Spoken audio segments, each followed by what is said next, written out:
Hola, hoy quiero en este video discutir lo que en física conocemos como las 4 fuerzas básicas, también llamadas interacciones fundamentales.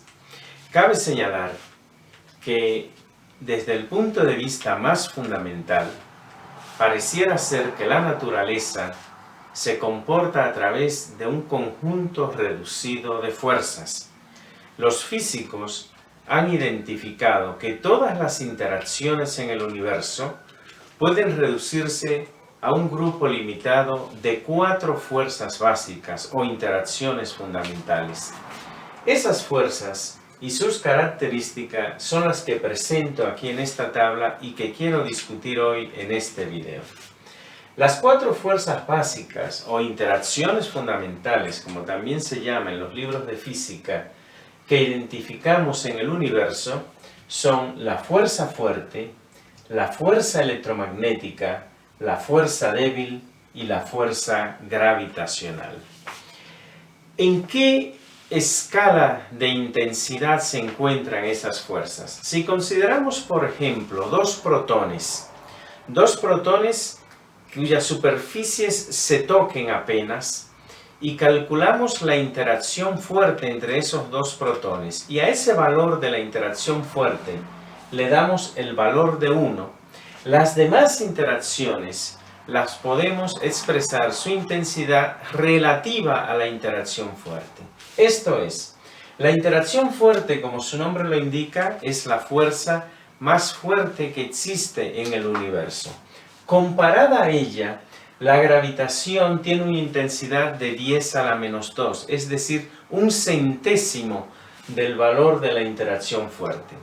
La interacción débil tiene una intensidad relativa de 10 a la menos 7, es decir, una 10.000.000ª parte de la interacción fuerte.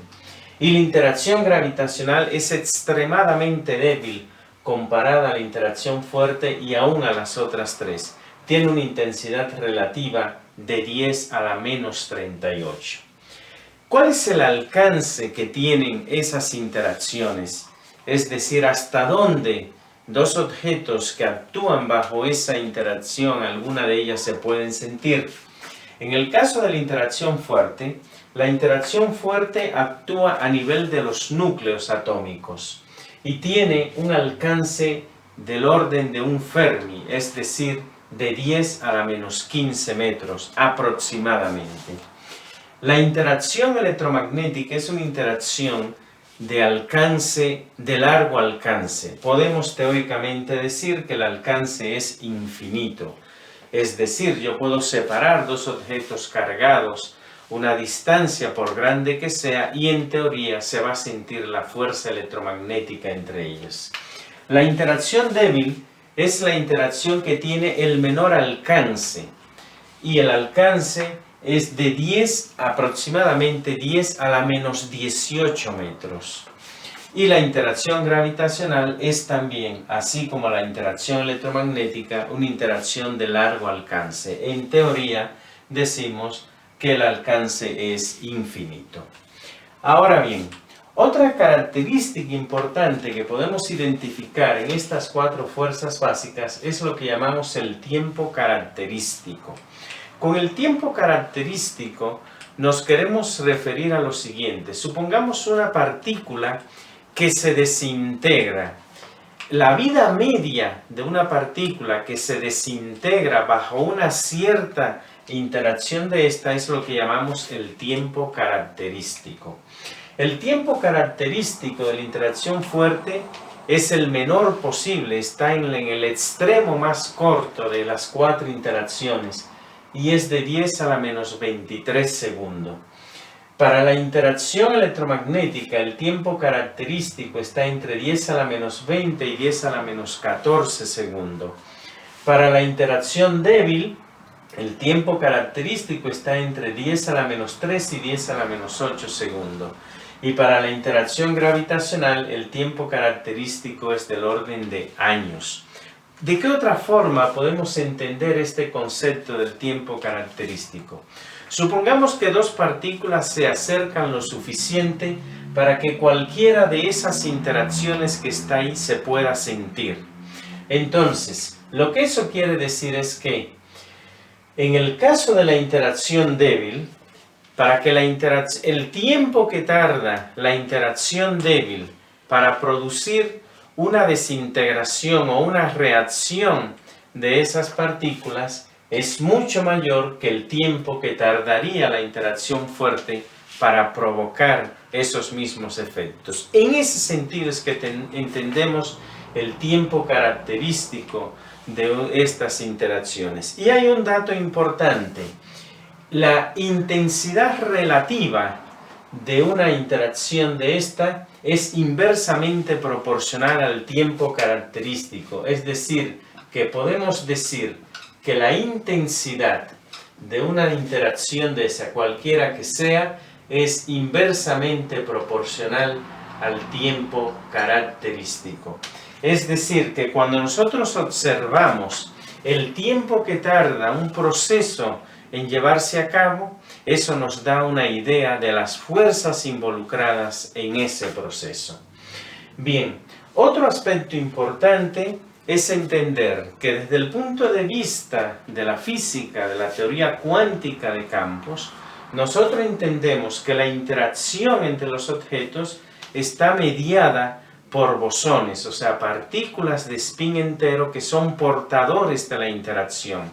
A eso le llamamos portadores intermediarios o mensajeros de la interacción. En el caso de la interacción fuerte está mediada por gluones. Ese es el portador de la interacción. Para la interacción electromagnética está mediada por fotones. Para la interacción débil está mediada por 3 bosones, el W+ y el W- y el Z0. Y para la interacción gravitacional decimos que está mediada por gravitones, donde cabe señalar que el gravitón es hasta hoy una partícula hipotética, en el sentido de que aún no ha sido identificada. Ahora bien, ¿qué consecuencias físicas tienen estas interacciones? La interacción fuerte es la responsable de la estabilidad del núcleo, es la responsable de mantener a los protones y neutrones dentro del núcleo atómico. La interacción electromagnética es una interacción que observamos en la vida cotidiana, es responsable de mantener a los electrones alrededor del núcleo en los átomos, de unir a los átomos para formar moléculas, de unir a las moléculas para formar sustancias. La interacción débil es la responsable del decaimiento radiactivo de núcleos y la desintegración de partículas, y la interacción gravitacional es una interacción también que observamos en nuestra vida cotidiana, es la responsable, por ejemplo, de mantener a los planetas alrededor de sus estrellas, a las estrellas formando galaxias, a las galaxias formando cúmulos de galaxias, etc. Ese es un esquema de las 4 interacciones fundamentales o las 4 fuerzas básicas que identificamos en el universo y las características físicas más relevantes de ella. Ahora bien, hay un aspecto fundamental que quiero señalar respecto a estas 4 interacciones fundamentales, y es la idea de que si bien los físicos han identificado estas 4 fuerzas básicas en el universo, ha habido un esfuerzo por tratar de comprender estas fuerzas cada vez a partir de una teoría, de un esquema más compacto y más simplificado. Y ese esfuerzo, de alguna manera, viene motivado de los trabajos realizados por Faraday, por Maxwell y por otros en el siglo XIX. En el siglo XIX, a mitad del siglo XIX, los físicos llegaron a la conclusión de que las fuerzas eléctrica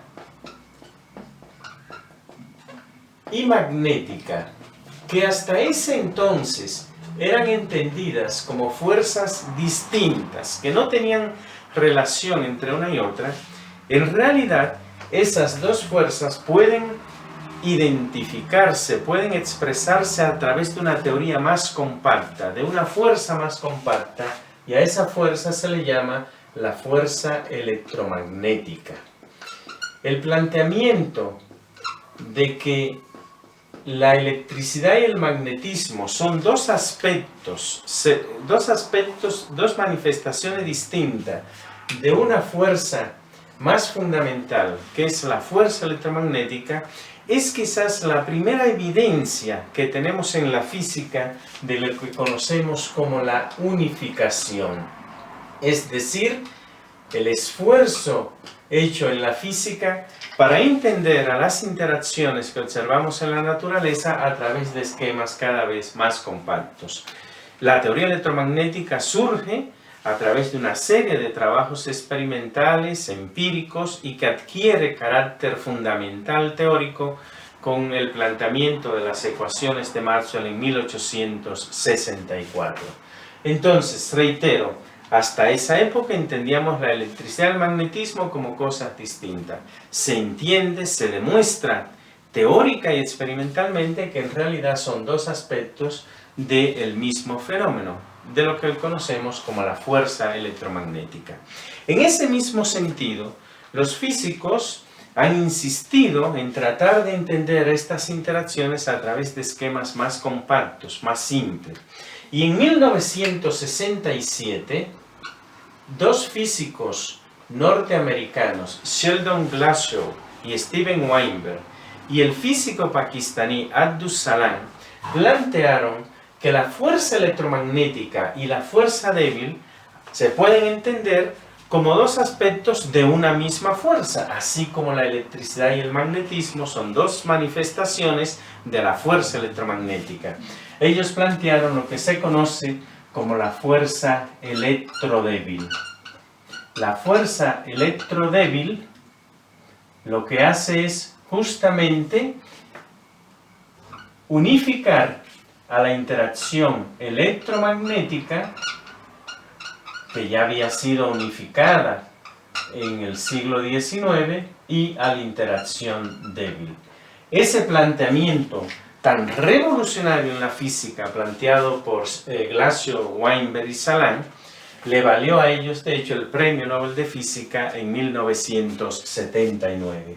Y algunas de las predicciones de la teoría electrodébil fueron rápidamente confirmadas en el CERN, a través justamente del descubrimiento de los bosones intermediarios de la interacción débil, el W más menos y el Z0.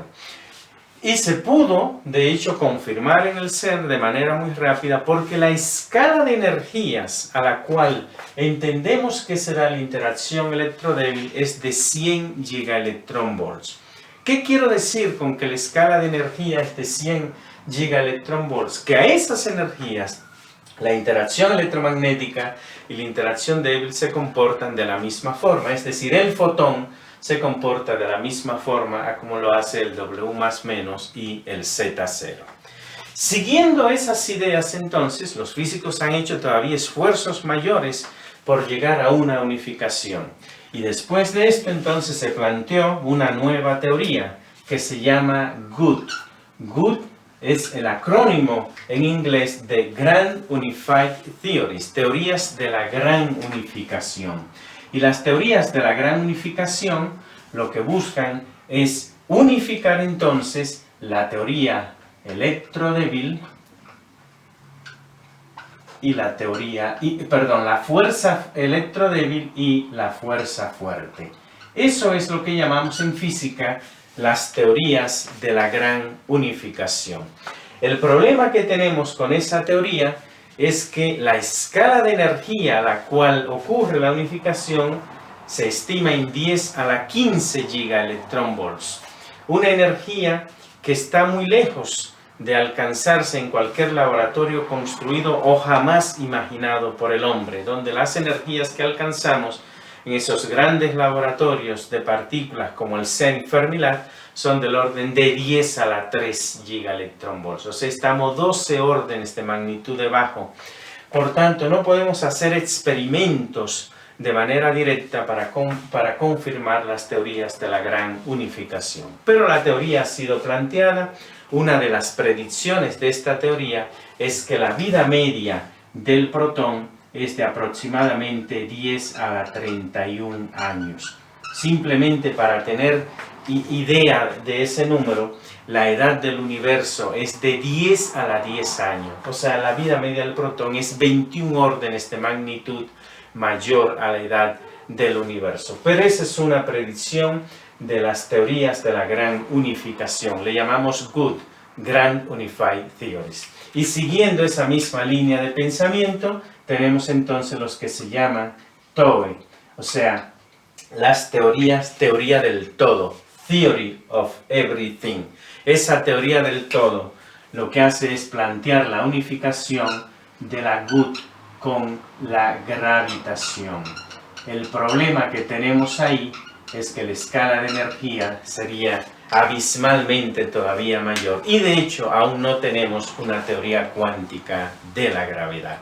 Pero bien, ese es entonces el esquema de lo que en física llamamos las interacciones fundamentales o las 4 fuerzas básicas, sus características y el esfuerzo que han hecho los físicos por entender estas fuerzas cada vez de una manera más compacta a través de la unificación de ellas. Bien, espero pues que este video, si estudias física o te interesa la física, sea de tu interés. El tema tratado aquí es un tema realmente relevante en la física. Si te ha gustado el video, te invito a que le des like y sobre todo te invito a que me sigas en mi canal Modesto Fismat.